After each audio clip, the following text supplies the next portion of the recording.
Hello and welcome to Basketball Talk Pro. Today we start the first of two segments on ball containment in our defensive outlook, which also contain it's ball containment, contesting shots, and defensive rebounding. So these two segments, this today will and the next one will comprise the whole unified set on containing the ball. Then we will go to contesting the shot, and then from there go to rebounding. We will intersperse after two segments another topic. Well, the first thing that we have to talk about in containing the ball is the man or girl that actually is guarding the ball. Everybody is going to have to guard the ball, and so that person becomes key for this reason. If they can contain the ball by themselves, it keeps your defense from going into scramble. We can help them, but the idea is to try to get your players so they can contain the ball by themselves. Now this takes practice, a lot of practice. You cannot just throw out a drill, which we're going to show you, and run it once here, once a little bit later. No, it has to be a very planned out, progressive approach to playing the man with the ball. It's very difficult, but it's difficult because no one practices it. They talk about it, but they don't practice it. I urge you to get into your practice plans almost every day some work on playing the man with the ball. Now we add to that with playing the man directly on the ball by saying to our defenders that if you play good defense before they get the ball, it makes it easier to contain the man with the ball. Basically, that's through overplay. It's not through sagging, it's through overplay, that you can make the offensive player play in a position he doesn't particularly like. We'll talk about that too, and we did in a segment not too long ago. Then we want to add team support. Our team support is kind of twofold. Number one, we try to position our players having the other four men that are not on the ball between the ball and between the ball and the basket. This has this effect that a lot of times they're not going to try you, and that's the best defense in the world. That they don't want to try you. 55 to 60 times a game, you're going to be playing in a half-court situation, and if you can cut 10% or 15% out of the opportunities to drive, that's just easy defense. And so we feel our support is first of all in there, and the second part is in two particular things. One is digging, not jumping on the guy, but digging if they try to penetrate, and secondly is blocking shots, which we will have drills coming up that contain all of those things. But now I'd like to take you to the chart where we can actually go into the drill itself that we want to show you. It's a very simple drill. It has to be run right though.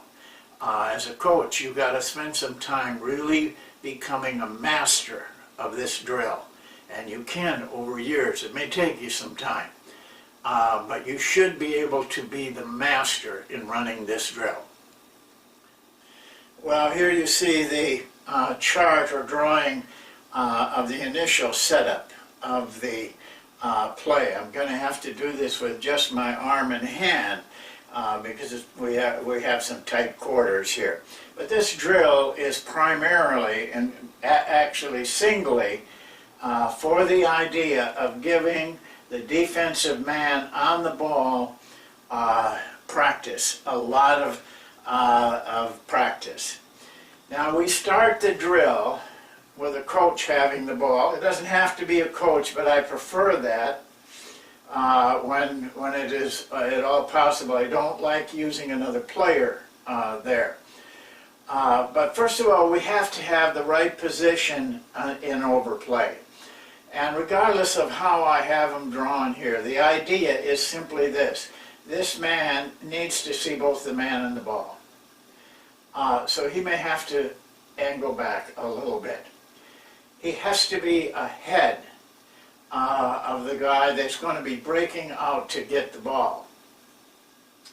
If most players, if you look at film after film, here's where they stand, right there. And one step and they're beat. We're going to show you films on this. But as this person comes out, he has to take him here, get ahead of him a little bit.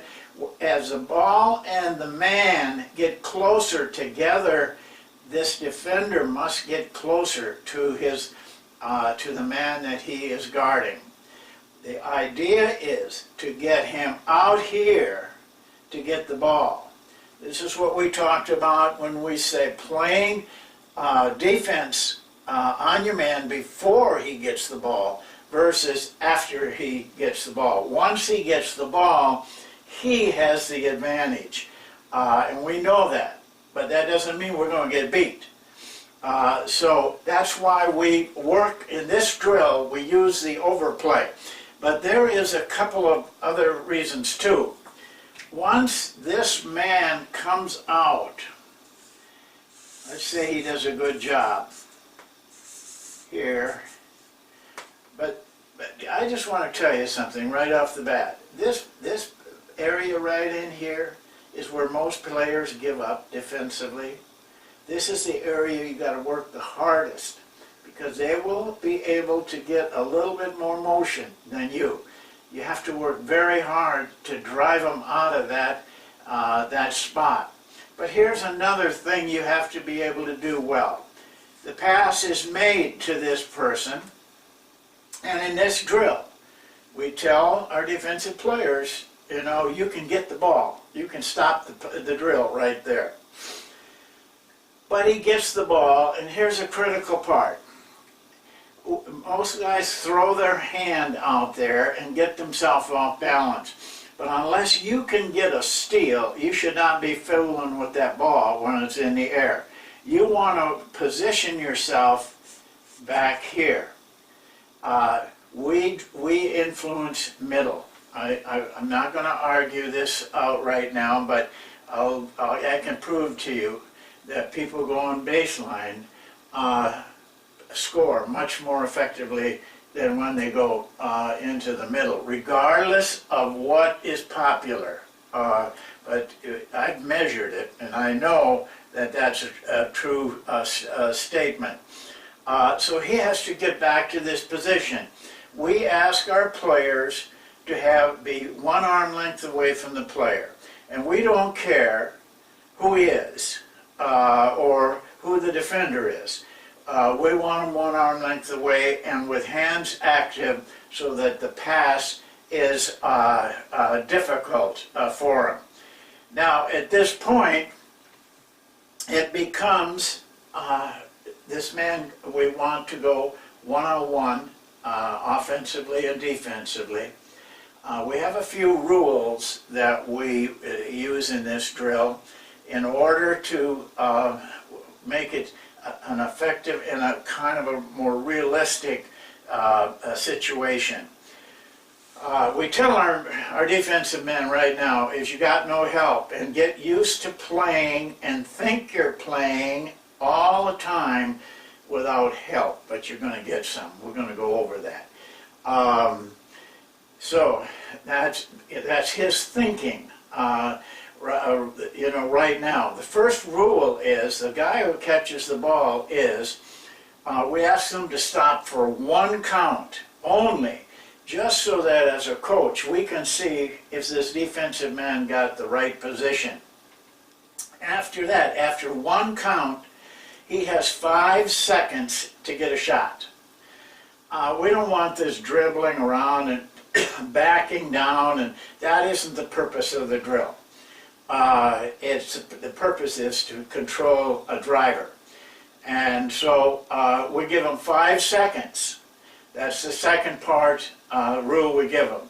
The second rule that we give them is this, that they must take their shot from the paint. They have to get into the paint for a shot. Now this ensures us that he's just not going to pull up and shoot a jump shot. It ensures us also that this defensive man has got to work against the driver, because that's the only way he can get a shot.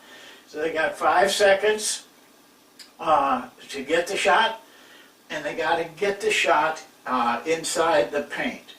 And so now it's up to the offensive player can do anything he wants as long as he satisfies those 2 rules.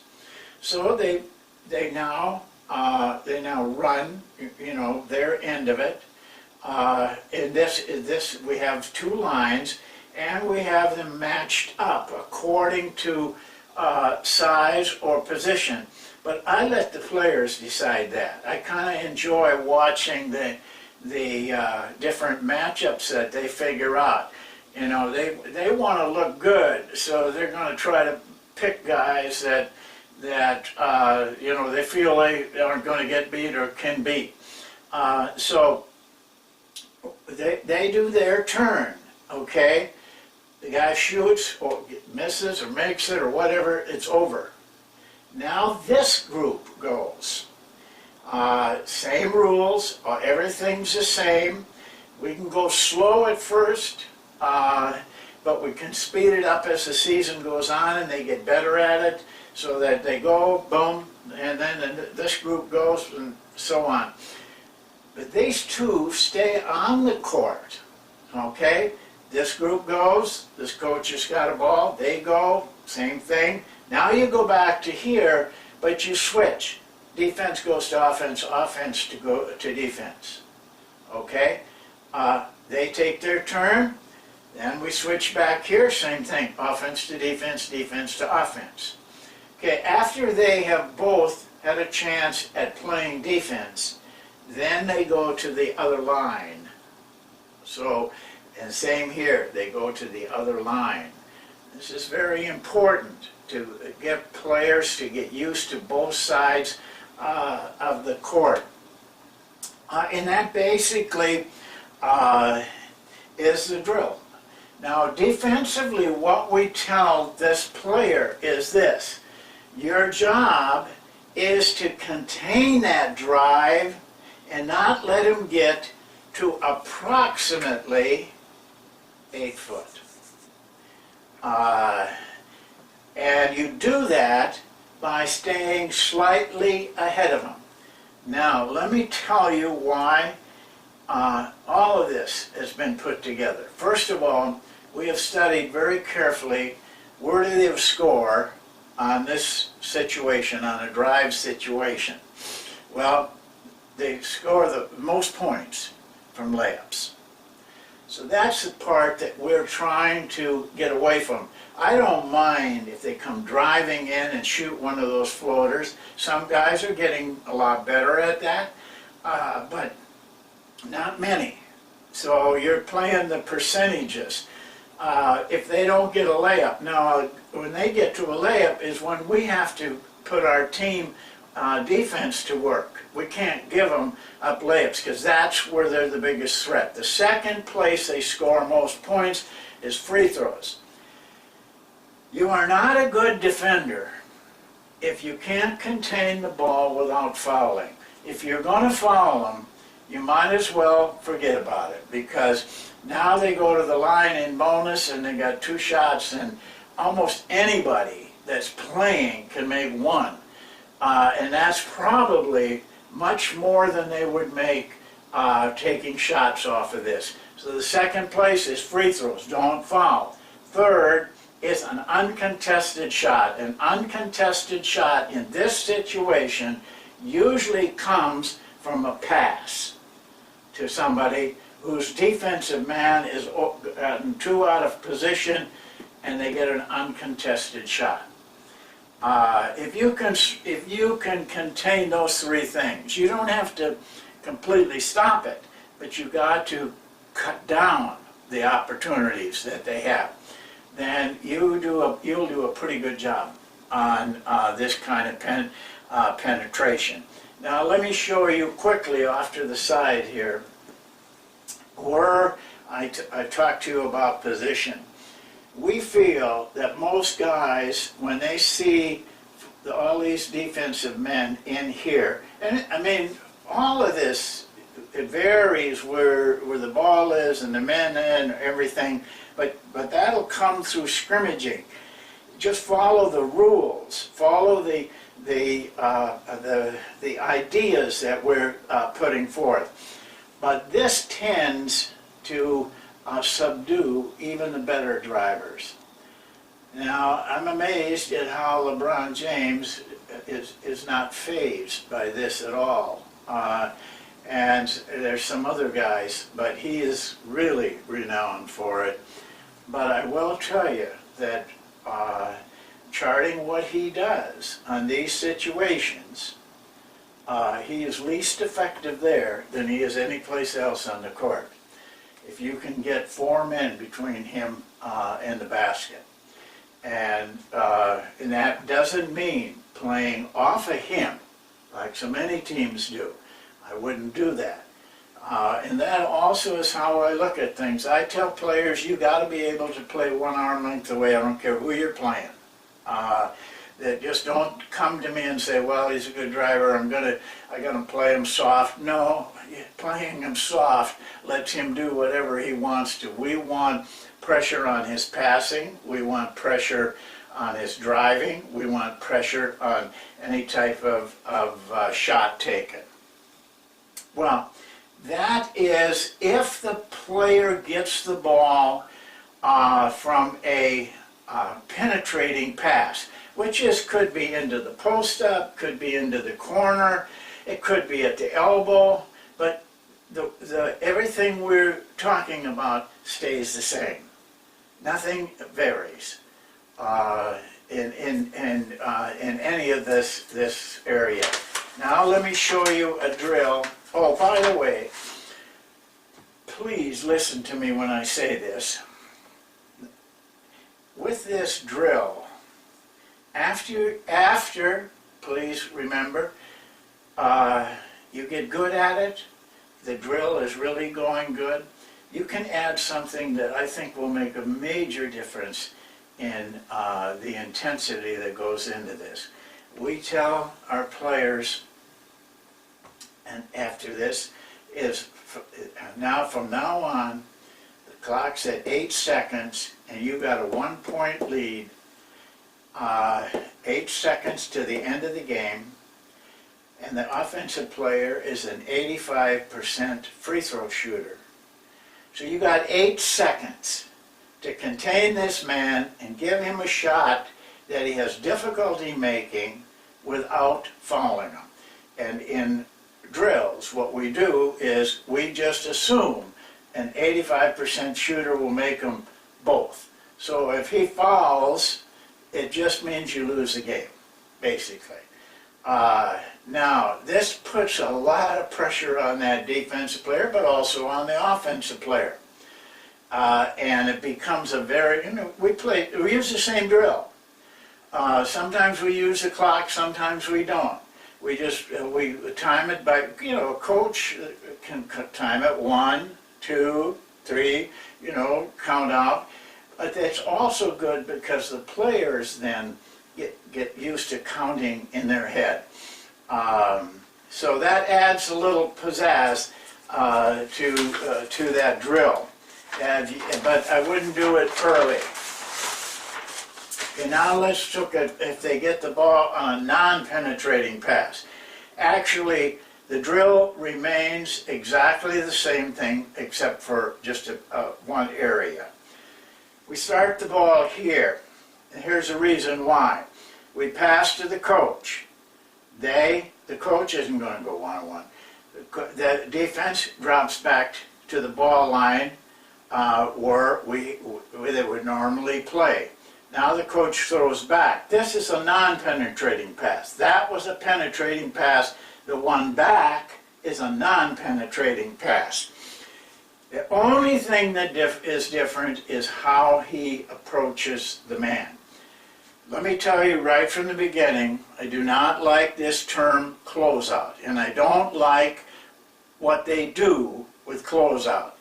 And I especially don't like, I think it's almost insane, is this stutter step that they try to get our players to do when they come out in drill fashion. I know coaches who drill on that to a great extent. But in my mind, you've got better things to think about. I tell our players this: when you come out on the ball, you come out with the idea of contesting the shot. That's the important thing that guy can do with the ball. If he gets an uncontested shot because of your position, then we're in trouble. You come out with the, I don't care how fast you come out, and I don't care where you contest the shot, and we'll talk about that in contesting. But I want that shot contested. Second thing, if he doesn't shoot, is to handle the drive, to manage the drive. Everything now is the same. Position, forcing to the middle, all the things are the same. 8 foot, the time is the same. Everything is the same except for how you come out. And the third thing you are to defend in this situation, if they don't shoot it, they don't drive it, is their pass. So you're getting practice at coming out fast, aggressive, to stop the shot, then to stop the drive, then to put pressure on the passer. Well, this is the drill. And now we'll go the next time, and we're going to show you how this looks on the floor with film work. So that's it for today. Thank you very much for watching. We'll have the second segment in just a few days. Thank you.